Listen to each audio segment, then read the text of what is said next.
This is Birdie. And see, he has some brown on the edges of his wings. He's starting to get some whitish markings on his stomach, and he has, oh, a fly stuck to his back. He also has a white feather I noticed in his back a little bit. So anyway, that's Birdie. And I was wondering if he was maybe olive-sided flycatcher. I thought maybe that's what he is. And, you know, looking at him, he looks like that. Okay. Yeah.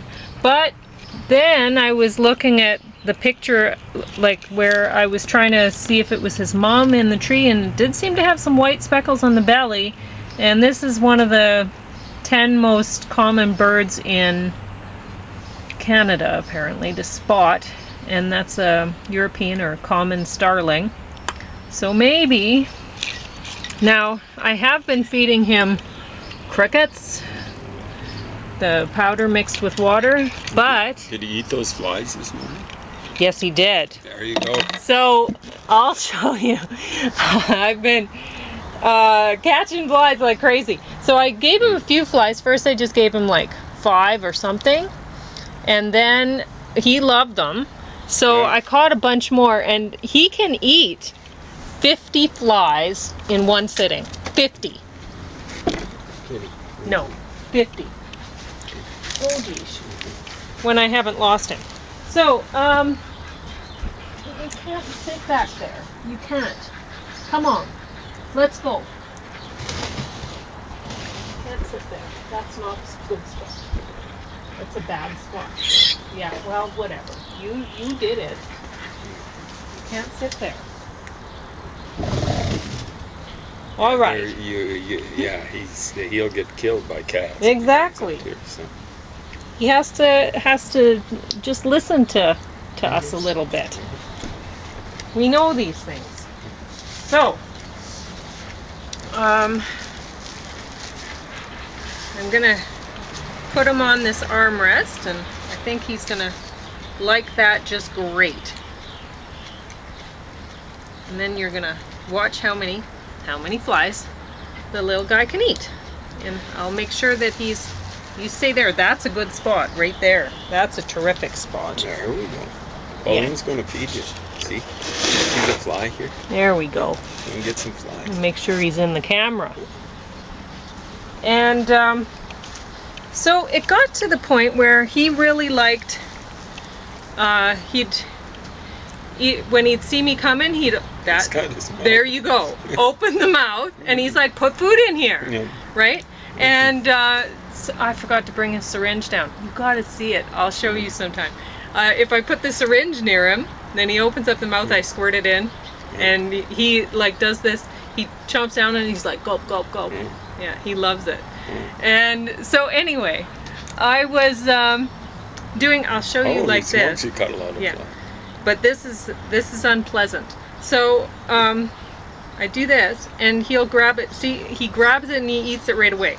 But I found that sometimes he misses because he's a baby. So what has happened, like with the cricket stuff, first I'm actually glad that I'm almost out of it, because he's taken to pecking like that. He'll peck to try to get the food out of my fingers, which is having some trouble with that one. And it actually kind of hurts. So there we go. We got that one down. He liked that one, and he's like, this is not, yeah, okay. There we go. Now that's a good one. So the pecking thing was a little bit, I was like, this is, how much do I want to be pecked? So, skewer, gross, right? But you're feeding a baby bird, and yeah, it's gross. Skewer fly. He just takes it right off. He takes it right off of there. So then I don't have to get pecked. And skewer fly. Yuck. So yuck.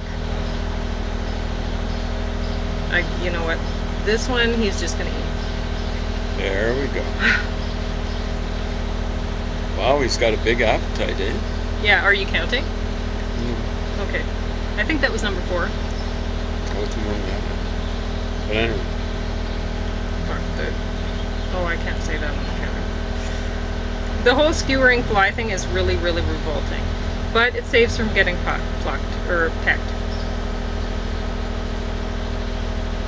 So it's up to you. You can either grab him by the wing and hope he's going to actually not peck you, or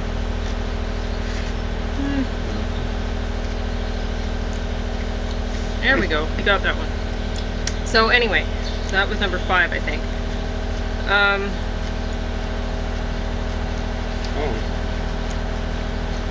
Oh my God! You see, I let go of it because he pecks me. It's not even his fault a lot of the time. It's me being gun shy. Yeah. Yeah, he's very enthused. He's got a lot of energy, a lot of animation. Or she. Oh, and I was going to show you, I have a few different species of flies in here. Yeah. He doesn't prefer these ones. These are the bigger ones.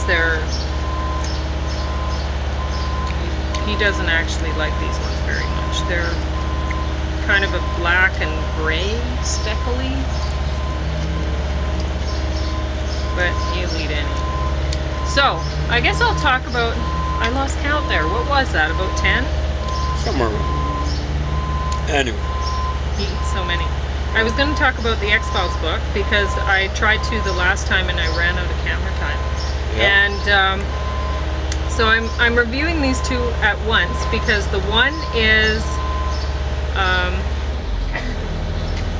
written by the person who produced Bones, the series, so I think the books What you mean is she wrote the books? Yeah. It's based on. She was not the producer of them. Yeah, she is the producer of the show. She's the producer as well. So what that means is she got enough money from the books. From the books to actually produce the show. No, that's impressive. Yeah. So I'm glad I raised that point because that clarifies it. Okay. And honestly, my mom was into these Bones books, and even before the show came out, right? I don't know. And we picked up the show from her, correct? Yeah. And the books. I wasn't really interested in the books, but anyway, now I am. Having read one, I can understand why people got it, and including my mom, why people got into that.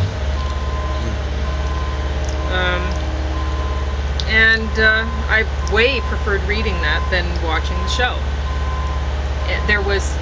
Reading this book is not like, it's not like the show. It's a different experience, and it was a good experience. I don't feel like, you know, when you read some books and it's like, oh, made into a motion picture, or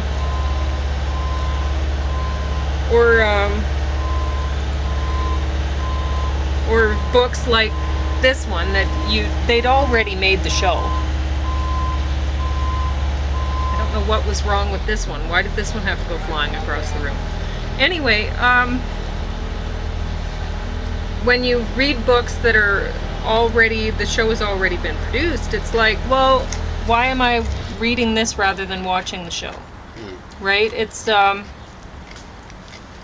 lot of the time people will say, oh yeah, if it's made into a show, well, I'll wait until the movie's out or whatever. You know, they don't want to have to read. But at the same time, I enjoyed reading this. When I read the X-Files thing, I thought, wow, this is like, the writer is really quite talented. I mean, they knew how to make it write Mulner's mannerisms and stuff like that, so that I could picture it. It was just like watching an episode of the X-Files, only... Okay, what number are we at? Because I think maybe he's had enough now. No. Okay. Not this one? No way. He's like, no, that's enough for now. So I don't know what number we got to that time, but that's all he wants to eat right now. Could easily have been 20. Yeah. Arabica? I wanted him to do a 50 thing, but you know, maybe that's just the first thing in the morning. Yeah. So anyway, yeah, this was like watching an X-Files episode, only it doesn't get wrapped up in an hour. It takes longer than that to read the book, so probably wouldn't take much longer. Right? It doesn't take that long. If you have a rain day or whatever, if you're an X-Files fan, if you're a fan of watching the show, you'd probably be a fan of reading this book.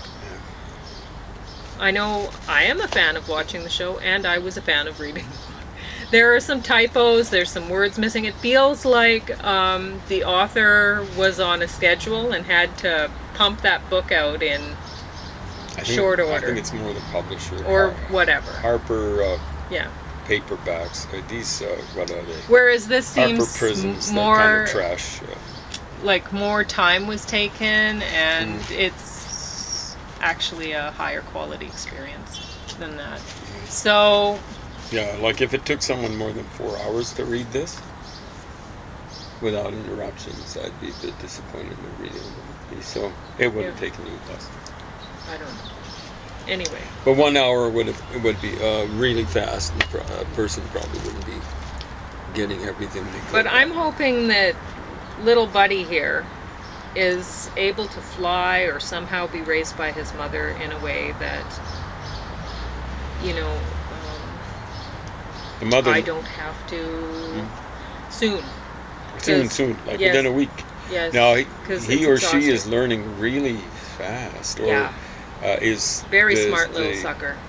The instinctual schedule is the setting it. So yesterday, was it yesterday? The day before.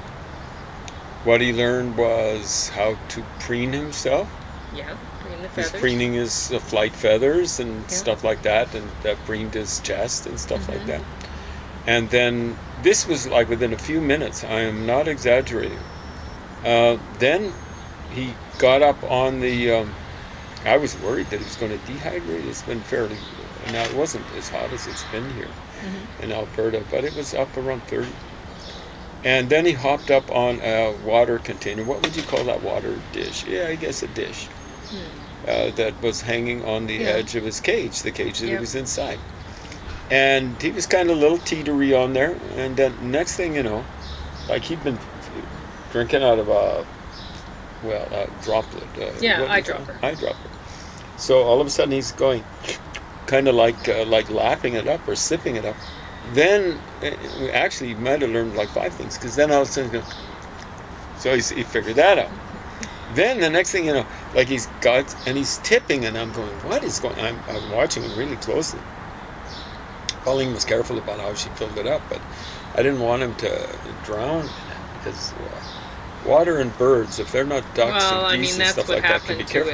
His sibling. His sibling drowned. So I saw him like tipping his head in there. I'm going, that's a weird way of drinking. I better watch. Get ready to pull him out there.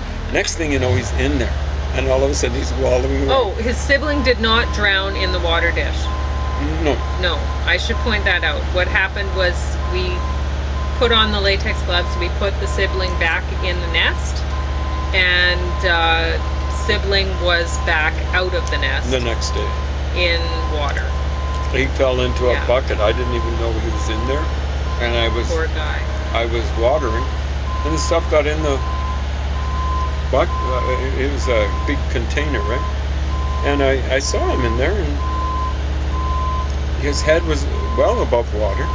I hadn't realized that he'd probably been there for quite a while. So I was going, I should take him out. And I go, no, there's cats in the neighborhood, there's birds in the neighborhood, magpies and stuff like that. They'll get in him. I was going to put him in a little bucket and bring him over here. So I went and turned the water off. I was turning everything off at my place so to come here. It would have taken 2 minutes. Got back out, and he drowned. He'd been too exhausted, I guess, standing up in the water, and he just had fallen over and he drowned. I tried mouth to mouth to beak resuscitation. I tried to kind of like press his. I don't think there was any water in him. No water came out. I think he just kind of like expired. Good poop. You want to Anyway. try some more food now? So, It was, like, things die all the time, but when you invest time and effort and care Well, in when you something, try to it's get to kind know- of depressing. yeah, when you try to get to know a creature a little bit, it's like now that James said, well, what are we going to name this little guy?